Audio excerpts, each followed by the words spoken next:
Well, yeah, guys, here I am in the bone rattler, and I just thought I'd give you a bit of a view of the tilt bucket. So this is why I love it, because what you can do is all your geometry that you're after, you can. So there's my batter down there that I'm after. So I can pull that material up there, change the geometry again. So I've actually slowed the machine down a little bit just so it doesn't move around so much. I've got a mark just there that I've covered up. That's what I'm working towards. You can see I can use it like a spatula really.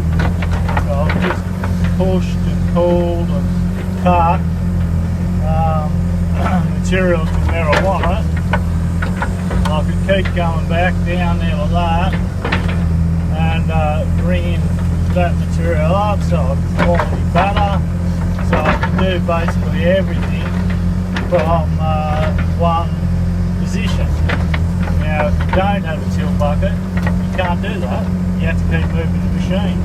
And each time you're moving the machine, it's actually costing money, time and resources. So,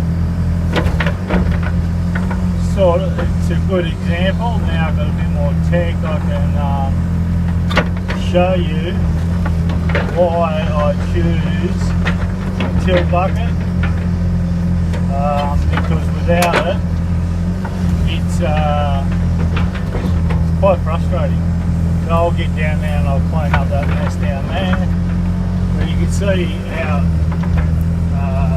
articulate it is. Now I can get all my nice batters, because the nicer the batter, the easier it is to maintain over time.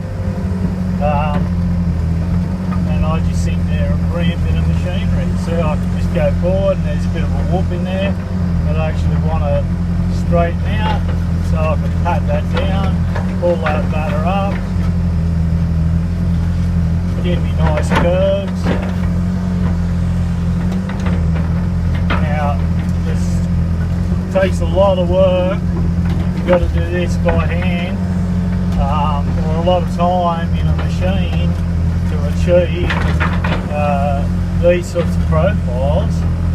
And what I feel like I really, one of the enjoyable things for me is actually sculpting the land so it sort of fits, doesn't look rough and angular. I can actually put some nice soft curves on things, and I can create a nice tidy job, which makes the clients happy and gets me more work to do more good work.